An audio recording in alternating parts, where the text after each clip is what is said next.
What's going on, Gladiator fans? We got some more news you can use. Today I have Miss Robyn with me. Robyn, tell the people about yourself a little bit.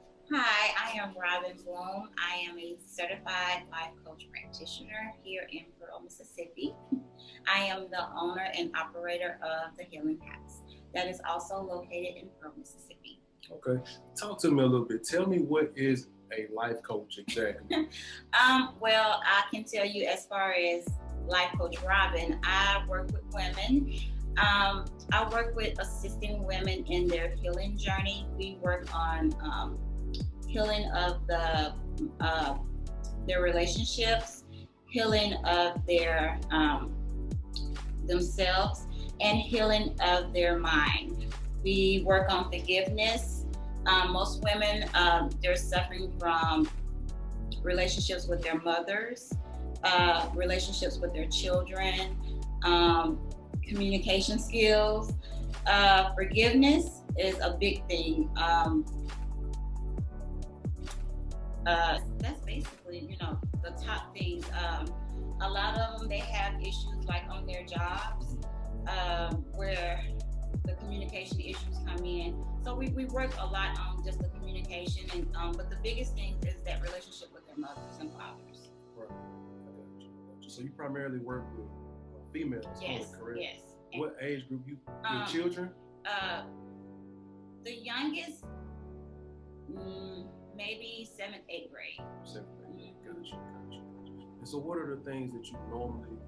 What are the things I guess that are normally seen, or what's the process like to get in there or speaking with a life coach? As far as getting in with me. Yeah, getting in with you, getting in contact. How does one get in contact with you? Well, they reach out. A lot of people follow me on Instagram. I have clients everywhere, out of state. So a lot of people DM me through Instagram, and a lot of my work is done through Zoom. What's your Instagram handle? Life Coach Robyn. Life Coach Robyn. ROBYN. ROBYN. Make sure you follow Life Coach Robyn. Yeah, so we do a lot of work through Zoom. I also do group sessions once a month. That's where I bring a small group of women together, and we I call it my healing circle, and that way we can we talk about the things that are bothering us, and for me that gives women an opportunity to do like one-on-ones with each other, and we're able to build a sisterhood. So you're able to sit with another woman and hear her story. This gives you an opportunity to be compassionate, show some grace, be able to see some grace and compassion. For a lot of Black women, we're not able to do that. That's taboo for us. It's taboo to get that hug, Right. To get that embrace. We don't get a lot of that. Why is that? Why do you think that is? A lot of it is from our childhood. From our childhood. Yeah, we didn't get those hugs, we didn't, our mothers didn't get those hugs, so they didn't give it to us. That's interesting. I mean, I grew up in a family where we're huggers. Mm-hmm. So to me, that's weird. That's awkward to even hear that. Yeah, my mom wasn't a hugger, but she's a hugger with my girls. Really? Yeah. Wow. Yeah. Mm-hmm. Wow. Yeah. Okay. Mm-hmm. That's interesting. Yeah. So communication. What do you think about the communication? You spoke about that communication aspect as far as having issues with communication. Where does that breakdown come from? Once again, childhood. I think we're conditioned to not have a voice as children. Mm-hmm. If we have any type of feeling, we're told to be quiet, go sit down. We're told to go outside and play. We're told that our feelings are not important. Hold on a minute. So when we get older, we tend to end up in relationships where, our feelings are not valid, or we find someone who may make us feel like our feelings are not valid. So you think it kind of repeats itself? You go looking for something similar to what you grew up in. And we don't realize it. We don't realize it. Yeah. What if you're in a situation where someone is trying to hear you or trying to communicate with you? Do you think those situations are out there? And because you grew up in the situation, you're not able to embrace it? The little girl in you sabotages it. The little girl in you sabotages. Wow. And that's where I come in. Yeah. I work with that little girl in you. Because a lot of women, they don't realize that that's who's pulling the strings is that little girl. And that's who I work with. I work with her. So obviously you have to get to a point to where you want to even acknowledge that that little girl is there or that little girl is hurt. Well, most women don't realize that little girl is there. They just know something is wrong. Or they're at a point where they just tired. Right. Most women are talking about giving up. Right. Yeah. And you can go into depression and all those things. And most women that I work with are working with a therapist, which is great. Because they can take the tools that the therapist give them, and then I come in and apply real life stuff. Right. Yeah. So I work really good hand in hand with a therapist. Yeah. That's nice. That's good to know. I didn't know how that would play out. So, because a lot of women, you know, they love their therapist, but at the end of the day, they're like, okay, but I really don't know how to apply this every day. And, you know, it doesn't really make sense to them. Like, how can I make this work every day? Right. And I can come in and some things, you know, a therapist can't say that I can say. Right. Does it make sense? Right. Yeah. I mean, I can apply to real life shit. You know, I can say stuff that the therapist can't say. They're going to be more clinically and technically. Yeah. I can say stuff that, Gotcha. That makes sense. Yeah. Because sometimes you just need to meet a person where they are without the whole facade of let me be politically correct. Yeah. Sometimes you just need to hear straight talk. Yeah. Straight talk. And that's where I come in. And I've been there and I'm honest with my past too. Right. So it's, you know, I'm not coming in as this perfect person. Right. I can share my stuff, so now I'm relatable too. And I can give you actual stories about where I was. And now you can see me not as this person, but as Robyn. Right. Yeah. And I think the biggest thing is getting to a point, like you said, when you're tired, everybody's not going to be accepting of that help or accepting or even acknowledging that they need help. Yeah. And that perpetuates the cycle in itself. It can go years. I think I saw something that you posted one time about, I didn't, you know, what was it? Something about, I didn't realize, I keep having this problem, but I didn't realize I was the problem or something like that. I wasn't able to love, or I can't remember exactly what the post was, but I was just like, wow, that was deep. Yeah, I think it was about the difference between loving someone and having the ability and the skills and the mindset to love someone correctly. Maybe that was it. Maybe that was it. Yeah, that's two different things. You know, even with my girls, you know, I thought I was loving them, but apparently as they got older and they were able to voice things to me, I wasn't loving them the way they needed to be loved. Yeah. And that makes a difference because, you know, what you may think you're doing is not reaching that person that you're connected to. And it's important to take the time to learn our loved ones' love languages. Would you say? Yep, that's important. Because you may not be reaching them at all. That take may be on empty. You could actually be taking from instead of giving. And that's actually was the case. If we can piggyback some, in 2016, I ended up in the hospital. That's where my journey started. I was in the hospital for 2 months, dying, and preparing to die. My doctor came in and she was like, look, Robyn, there's one more thing we can try. 50-50 chance you're going to survive it, you know. I'm like, okay, you know. So I, you know, didn't want to see anybody, you know, just the girls, Tony, my mom, and, you know, I started talking to my body, you know, and talking to my fingers, my spine, my brain, my legs, tissues, cells, joints. I was just talking, praying, talking. The girls would come in. I had a playlist. They would just play the music. They would rub me, and I would pray, and, you know, and that's all I did. And she came in. When she told me that, she said, we won't talk about it now. We'll talk about it next week. So she came in next week and she was like, I don't know what you're doing, keep it up, you know. And I'm like, okay, you know. So then a few days after that, she said, you keep this up, you'll go home. And I'm like, okay, you know. A few days later, I got to go home. Now, mind you, I was dying. Right. I was dying. And so I went home, and my first doctor's visit with her, she told me, she was like, I don't know what you did in that hospital. She said, I didn't know what else to do for you. And she was like, but whatever God has for you, you go out there and you do it. Right. And that started my journey. Mm. And that reminded me that all the shit that I had, all my drama from my past, me forgiving myself in that hospital, me making peace with death, because I had made peace before then, before I started doing all the other stuff. Because what happened was, when she told me a little bit about what she was gonna do to me, that scared me. Mm-hmm. I had made peace with the death part, but what scared me was what she told me she was gonna do to me, and I'm like, oh, I don't want to do that, you know. But I was like, you know, okay, so there is some power into my words, you know. Maybe all the stress of my past made me sick. Right.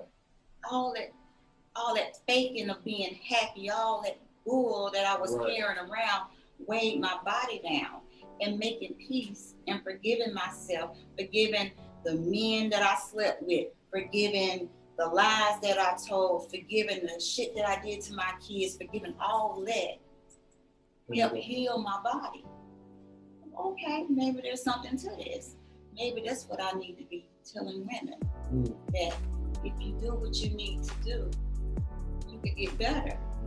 You know what I'm saying? You may not be 100%, but you can live. Right. You know what I'm saying?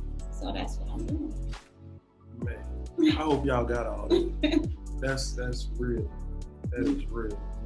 Our everyday life experiences can weigh us down. Mm-hmm. And if you don't forgive yourself, you're not giving yourself an opportunity to live and live freely. Think about an airplane when it gets ready to take off. It has a weight limit. You have a weight limit. You know, every one of us have our own capacity of what we can carry. And a lot of times we try to carry too much by ourselves. Every problem is not for you to tackle. Every obstacle is not yours. You know, you ever met people that they got a problem for every solution? Man, those people, I mean, they don't have the ability to think positive. And just imagine if they were able to let go, how much more of a healthier life they would live. And to be honest, you know, in our community, though, we got to be honest that where's that space for that? Ooh. We got to be honest, and that's the thing. We got to be honest about our community, though. Yeah, you do. But how do we get here? How do we get here, and how do we leave here? I mean, I know you're doing the work right now. You got to be honest about it. I mean, you know. How do we get here? Why is it not okay to say, okay, I'm battling this. This is bothering me. Why is it not okay to say this is too much for me? You know, the strongest people probably have some of the highest stress levels because they don't want to be seen as not strong. We have a complex with, you know, not looking the part. Yeah. How's this gonna look to so and so? And we put that on our kids too. You know that, right? Yeah, we put that on our kids. When my daughter, she, you know, corporate world. Mm-hmm. Now she's got a food truck. You know what I'm saying? Right. And she was terrified to tell us, you know, but in the midst of my healing, I'm like, girl, can you pay your mortgage? Right. Can you pay your car note? Do what you do. And she was terrified. But I'm like, that's not me no more. Right. Do what makes you happy. Right. You know what I'm saying? I didn't realize the pressure that I was putting on her just to be what I thought looked good. Right. And it was killing her on the inside. Mm-hmm. I didn't realize it. It was literally killing her. But where's that come from? That's a miseducation from us. Because we think everybody's supposed to go to school, everybody's supposed to get a degree, everybody's supposed to, you know, get a job. And 9 times out of 10, the education or the background that you went in, you're not even gonna work in. Mm-hmm. And you're probably not even gonna like, you're not even, like, we talking about love. Yeah. You're not even gonna like what it is that you're doing. Right. So now you really despise it, Are you really feeling some kind of way about it when you turn around and start having to pay student loans back? Yeah. And you going to work every day at a job that you don't even love. And now it's conflict between you and your parents because they made you. Right. That's deep. We got a lot of work to do. We have a lot of work to do within our community. We got a lot of healing to do. We got a lot of forgiveness to do. You know, even with me and my mom, I had to. One thing I tell a lot of women is that, you know, when it comes to your mom, I understand, and I want to make that clear to everyone. You know, I'm not taking away your pain, but also when it comes to your mother too, she has her own pain, because just like you carrying the weight of your mom's pain, she's carrying the weight of her mom's pain. So we have to step back. If we're trying to break the curse, right? Somebody got to step back, and we got to go. Okay, I'm gonna step back. So instead of meeting you as my mom, I'm gonna meet you as a woman. And that's what I had to do. I had to meet my mom as a woman and allow her to tell me about her pain. Stuff I never knew, would have never thought. And allow her to say, I'm sorry. And she told me she was sorry. And she apologized for not being what I needed her to be. Never thought I would have heard it. But sometimes you have to be the bigger person, you know what I'm saying? Right. In order to break the curse. And sometimes you're not going to hear what you need to hear, and that's okay too. Right. You got to do what you got to do for you. And you got to do what you have to do for your kids, you know what I'm saying? So you may not hear what you need to hear, but the healing has to start with you. If you're going to have children, the healing has to start with you. And you have to move forward. But when it comes to your mom, your father, you have to meet them where they are. And you have to understand that you think it's hard for us. Just imagine back then what happened with them. We don't talk about it outside this house. We sweep that shit under the rug. You know what I'm saying? And that goes both ways. I think men need to have those conversations with their fathers as well. Yeah. You know, I know for myself, I'm just listening at what you're saying right now. You had to meet your mom as a woman. You know, growing up, I grew up in a single parent household. My mom, you know, she was over the house. You know, it was a single parent household. My mom and dad divorced when I was maybe 13, maybe 12, 13. So I grew up thinking thoughts about my father, and I could never understand until I met him as a man. I had to meet him again for the first time. And when you start going through things yourself and you sitting here, let's have a conversation. And not to say that I had a bad relationship with my dad. I don't want to put that out there at all, because my dad was always there for me. You know, even through things that we went through, he was always there. Yeah. He was always there. But it didn't take away from the perception that I had growing up in a single parent household or being with mom every day. I blamed him for everything. Yeah. Not knowing that dad has a story too. Yeah. And he still to this day won't talk anything bad about my mom. But I know he has a story. And what he has shared with me, I can respect now. Because through my own trials, I've seen, you know what, okay. And his favorite line he always used to tell me, life has a lesson to teach you, whether you want to learn it or not. Yeah. I said, oh, that's good. And I could not understand it when I was young. But when I went through some things, I had to go through some things to grow through some things. And I said, Dad, I see you now. I see you now, and I'm sorry. I had to forgive him in order for me to grow. Yeah. That's good. That's good. I think it works both ways, men and women. It does. I mean, I was a part of an online roundtable, and I told the young lady, I said, you know, we need to have some town halls. Bringing the men and the women together, we need to have some conversations. Right. There needs to be some conversations had. Because we're at a disconnect. Right. And you're right. The whole thing, the communication, the forgiveness. And I think we ask about what can we do? What can we do? I think the biggest thing is learn how to first forgive ourselves. That's where it starts. Forgive ourselves. Once you forgive yourself, you start the healing process. you can start opening your ears up to seeing another alternative, seeing another way. You got to be able to see yourself first. Right. When I, let me tell you something. My relationship with God was not real. My relationship with God was not real. I would go to church and when stuff got good, all right, God, see you later. You know what I'm saying? Instead of praising Him while you was high. That was me being real. Right. Okay, shit got bad again. Here I am back again. Okay, God, what you got for me? You know, it's bad. You know what I'm saying? But now that I have healing, I can praise Him anywhere. I can walk through the house and have whole full conversations and stuff. You know what I'm saying? The relationship is real now. But I had to be real with Robyn first. Right. Because this is the honest truth as far as Robyn is concerned. I can't take somebody that I can't see real for real if I can't take the person in the mirror for real. I see her every day. I can't take her seriously. So how the hell am I gonna take somebody else seriously that I can't see? And that's me being honest. You see what I'm saying? I mean, I get it. I get it. And because I'm able to see Robyn, I'm able to see other people. Because I'm able to see through my shit, I'm able to see through other people's shit. Right. You understand? I got you. So I couldn't take nothing here. This whole body couldn't take it seriously.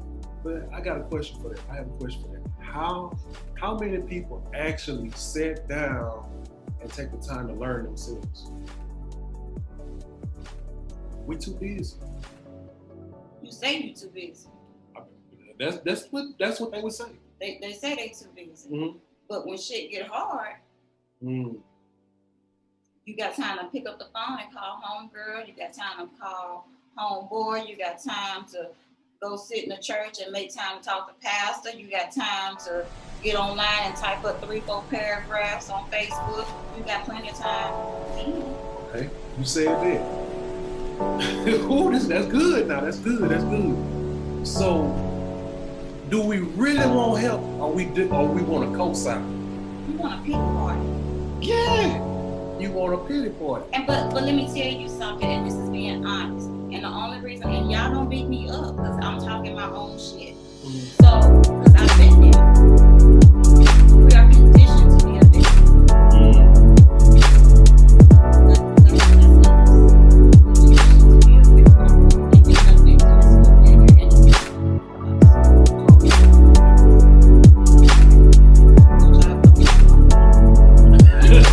They gonna come for me too, because I'm gonna tell you, you know what? That's where I've been. I was there. When we talked about this, we said, I asked you, I said, what do you want to talk about? You said the healing. And I said, you know what? I have female followers. I said, I've been losing people because they may think I'm trying to come and bash or whatever. But we need to hear this information about healing, about forgiveness, about communicating. Because all that we doing is perpetuating the cycle if we don't educate ourselves. That's how ignorance is born, and that's how it keeps going moving forward if we don't educate ourselves. These are our conversations that we need to have. And that's what GGTV is all about. Yeah, and this really isn't to bash anybody, and I keep stressing this, that this is where I was. You know what I'm saying? I'm not talking about anything that I don't know about. I was on my deathbed, and I don't wish that on anybody to have to get that low. I don't wish that on anybody to have those conversations with your kids, to sit there with your significant other to say, please take care of the children.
back. We're gonna run it back.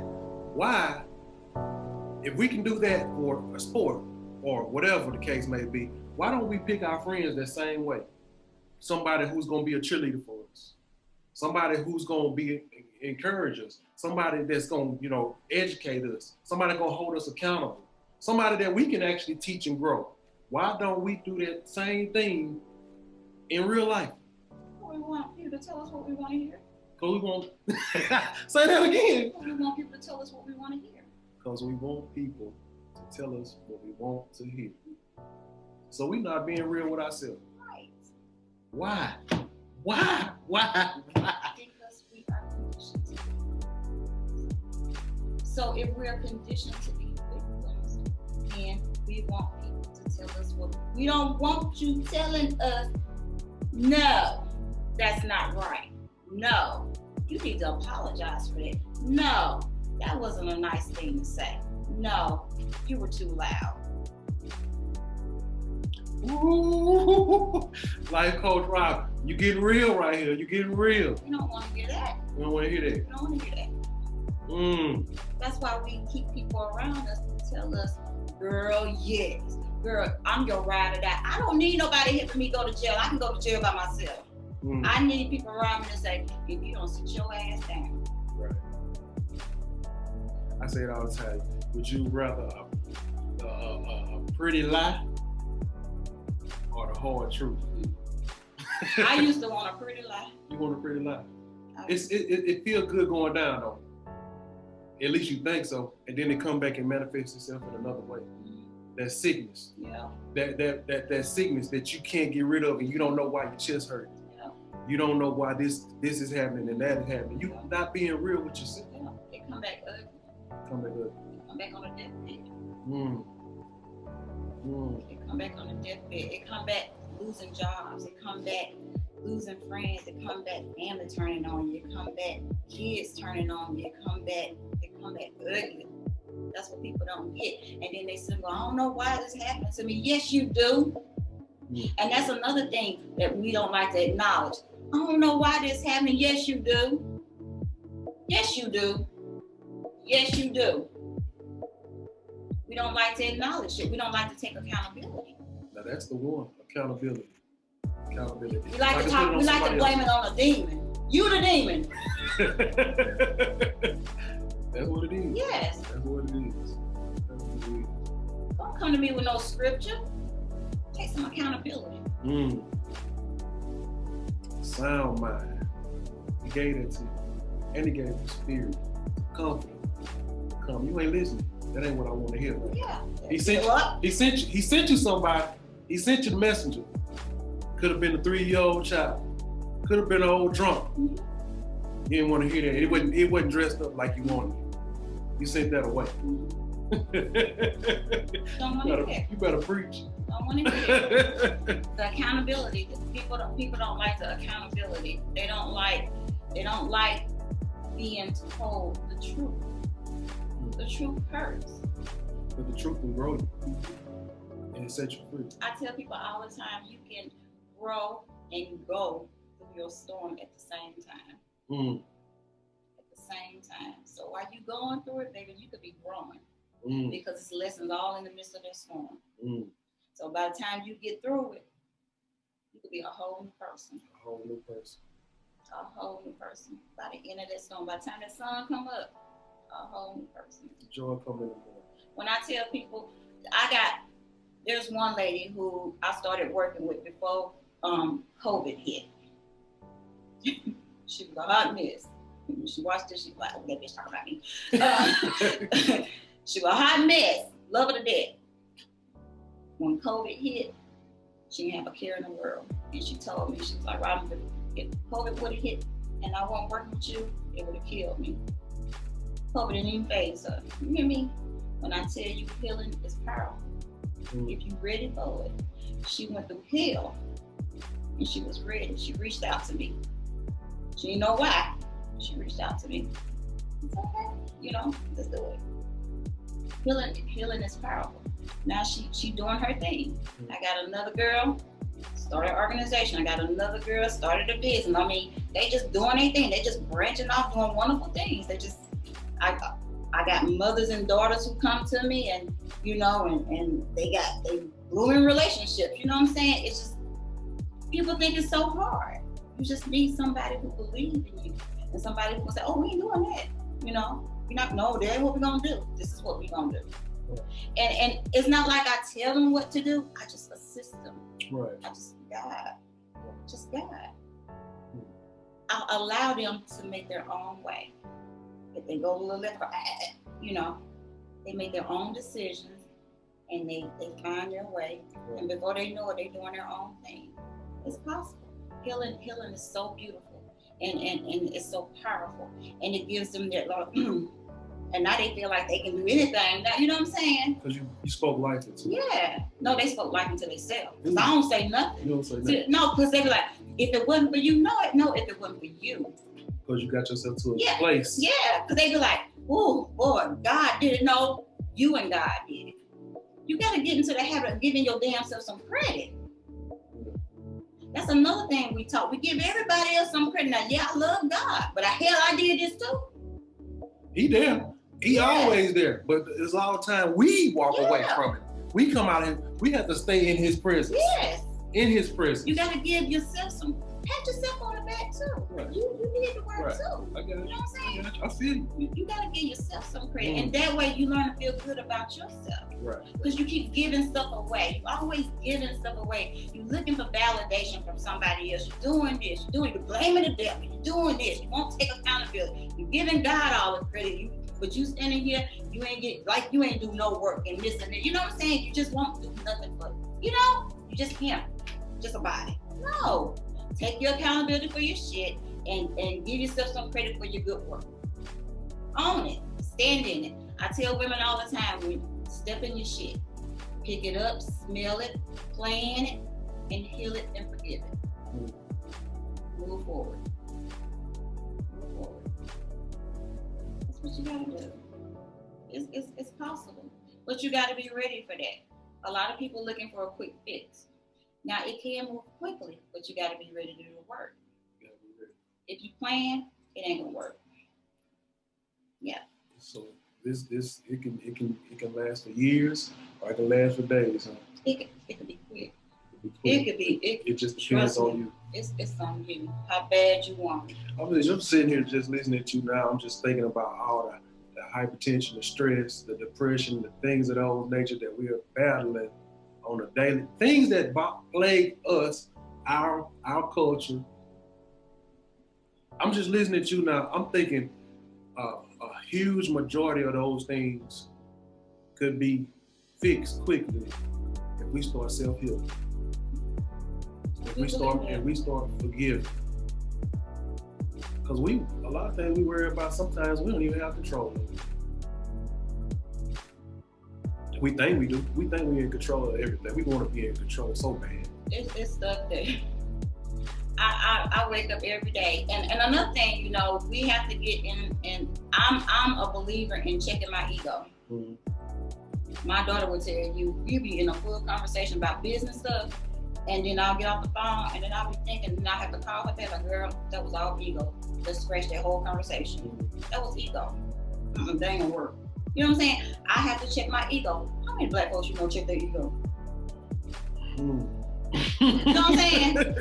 And that's a problem. It depends on what they're trying to get out the deal. You know what I'm saying? That's a problem. And then they're not being real. Right. That's a problem. Yeah. That's a problem because ego now there is some good ego because it can protect you. Right. But overall. That's called humility. Yeah. But overall, it can come in and sabotage some shit. You know what I'm saying? It can sabotage. And most is going to sabotage you. Right. So, we got to get into the habit of being able to check our egos at the door. You know what I'm saying? And another thing, too, is practicing gratitude. And I tell my ladies that, I believe in a gratitude journal. So what that is that, I have them to find something that they really like to write in. And they, every night before they go to bed, think about what happened throughout the day. If somebody was real nice to you, or if your kid said something nice, write that shit down. You got to get into the mindset of thinking about good stuff. Right. Because we're so focused on the bad stuff. Right. So if you can get into the habit of thinking about what happened good throughout the day, that becomes habit forming. Right. But you don't believe that until you start practicing it. Right. You got to see it on paper.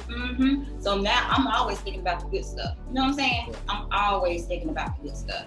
What you're saying definitely makes sense, because we're so quick to harp on or relive the bad, the trauma, or whatever it is. We miss all the good things that's happened throughout the day.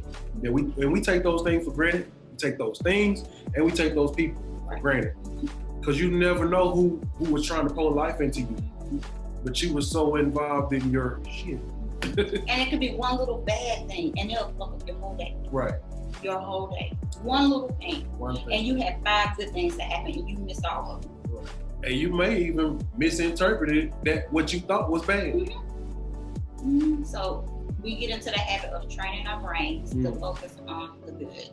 Focus on the good. Then some of the ladies, they even get little bitty little notebooks, and they take it to work with them, and so they just automatically jot it down throughout the day.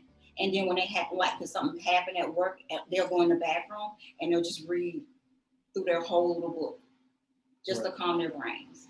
Right. You know what I'm saying? So that's good right there. I like that. That is good. I might even pick that up. So I need to do that. Just write down the good that happened today.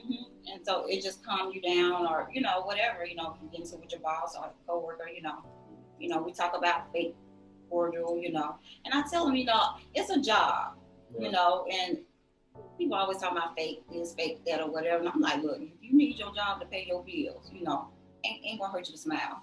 No, ain't gonna hurt you. Just smile. Just smile. Good morning. You ain't got to hold no conversation. Right. I'm good at smiling and walking. Right. You know what I'm saying? Hey. Smiling and walking. You know what I'm saying? I have a great day. Right. I said, you got to get out of the habit of giving back bad energy. Right. Because that energy is just gonna follow you back to your desk. Exactly. People don't get that. Then you talking about, well, I'm giving back what I get. Okay. And that makes you stay in there. Right. Right. Because that person probably ain't thinking about you. So you right about that. You right about that. So now you working on giving back. You waiting on that person just to come through so you can get it back. And they really weren't even studying you. Now you feeling some type of way. Don't even know you feeling some kind of way. Right. So that's just unnecessary. So, that's a lot of stuff that me and the ladies talk about too, when we're doing our sessions, and, just little things like that. I also work with women who, female entrepreneurs who have like female staff. We do like team bonding. Right. So just ways to be able to coexist. If they have issues with their boss, just ways that they can learn how to communicate in a positive way, stuff like that. I got you. Yeah. Man, you got your hands full. How you keep it all together? I have to stay sane and take breaks and drink wine. You drink some wine? What kind of wine you drink? Whatever Tony bring home. You just know to bring whatever we bring home. Keep it in. Just keep it there. Now, do you go and seek help for yourself? I have a therapist. So and I have mentors. Therapists and mentors. I have mentors. Right. Yes, I have mentors. Because sometimes, taking in all of this, other people's issues, that can get overwhelming at times. So you definitely have to unpack. Yeah, and then unpack in a safe place. I have a therapist that I love to death. She said I just use her. I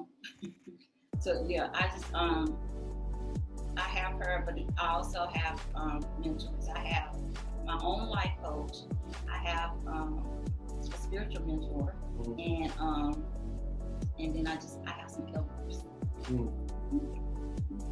So I have my own selection of people that, because everybody can't give me the same thing. And that's another thing too that our community needs to understand. We have this thing about loyalty. We have loyalty to everybody, I guess. I have this thing, I tell a woman about the shelf. And I have a shelf. It's an imaginary shelf, and I have all my people on the shelf. And everybody can't give me what I need at the same time. So I have people on the shelf. I have people that for business, and I pull them down as I need them when we talk business, and I put them back up. I have people for healing. I pull them down, and we talk healing. I have people that's really good with family stuff. I pull them. You know what I'm saying? I don't pull my business people down and talk about healing. But I don't know what the hell they talking about. You know what I'm saying? Right. But Black people They want to pull people down for everything and then get mad at them because they can't give them what they need. Ooh, I like that. The shelf. You get mad at people because they can't give you what you need. Right. That's your fault. When did they tell you that they can give you that? Right. You're going to the wrong source. Right. Get you a goddamn shelf and put their asses on the shelf and you pour them as you need. Because some people, it's just good for drinks and food. And you pull them down to go kick it. And then you put them up. You know what I'm saying? Don't take advice from them about how to pay bills. They just for kicking it. Yeah, because they don't pay their own bills. So, you know what I'm saying? So, you know, does that make sense? That makes a whole lot of sense. I mean, I get it. But we have this thing about loyalty and, you know, and we want everybody, we want to give everything to everybody, and you just can't do that, you know? I got you. Ooh, that's good right there. The shelf. You need to get you a shelf, man. Get you a shelf. I like that. I kind of do that, but I had never thought about it as a shelf. A shelf. So we gotta prioritize. But that first come with what? The working with myself. You can't build your shelf if you hadn't worked on yourself. Man, that's good. That's good. I believe we can go all day. You got any anything else? Any closing remarks you want to tell people or say anything? If you need me, you know. Tell them again how to get in contact with you. You can find me on Instagram, Life Coach Robyn, ROBYN. I'm working on getting back. Okay, so look, I'm on social media, but I don't do social media that much. I take a lot of breaks. I practice what I preach. I am not a social media person. I do this work. This work is of me. It's not for show. People keep saying you got to brand, you got to do this, you got to do that. This is not what I do. So I just go with the flow of it. So you can find me on Instagram. I am thinking about getting back on Facebook. It's just not right now. You know, I'm just being honest. I am thinking about getting a website for the Healing House. Yeah, let's talk about that before we leave. She does have, this is an actual location. This is an actual place. Yes. And you talk about that. Yes. Okay. So the Healing House. So I get women together. That's the anniversary. But once a month, women come together. We it's only supposed to be for a few hours, but they get together and we be there like 7 hours. Really? They be all on the floor, laid out and stuff. So we meditate. We're doing intuitive writing. Tony is a chef, so he cooks up some food. We have drinks. We talk. I may come up with an activity. But this is an opportunity for us to build a sisterhood, give women the opportunity to talk about what they need to talk about, just to be able to come together and share and get the support that we need that we can't get outside of it, you know, our everyday lives. And to be able to connect with other women who are on their journey. That's what that's for. We do that once a month. I've taken a break right now. I got some other stuff going. I'm going to pick that back up in June. Unless the women really need to, we'll do it in May. I also do, we do Zoom on Fridays. It's called Wind Down Fridays. I knew it was gonna be some wine involved. I knew it. They like to drink their wine and talk about the week. So that's what they do. They talk about their week or whatever. But we do that. But also with teen girls. I get them together. That's new. We're doing that twice a month. Where they can come together. This is helping them to disconnect from social media and the outside world. So I take phones. We're meditating. We're doing breath work. That's teaching them how to breathe. And we're doing intuitive writing. Just giving them an opportunity to just disconnect and focus on themselves. Right.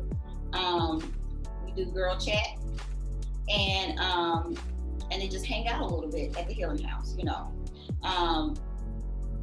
twice a month, and 8th grade to 12th grade.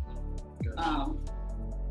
But if you want to reach out to me, as I said, Life Coach Robyn, ROBYN, that's on Instagram, and just DM me. I'll get back with you. I do one-on-one sessions. I also do through Zoom with COVID. You know, some people are still, you know, funny about that or whatever if they don't want to come out or if you don't stay in Mississippi. We can do Zoom or whatever. I do mother and daughter sessions. I do, as I said, team bonding with women entrepreneurs and their female staff. I do that also. And just reach out. Gotcha. Set them up. Sounds good. Well, this is concluding another episode of GGTV, Gladiator Vibes TV, and we have Miss Robyn here with us. We thank you so much for coming out, gracing us with your presence, and speaking about things that plagues our culture and things that we need to look at and do better about as we move forward in life to have a more healthy, holistic life. Thank you. Y'all have a great day.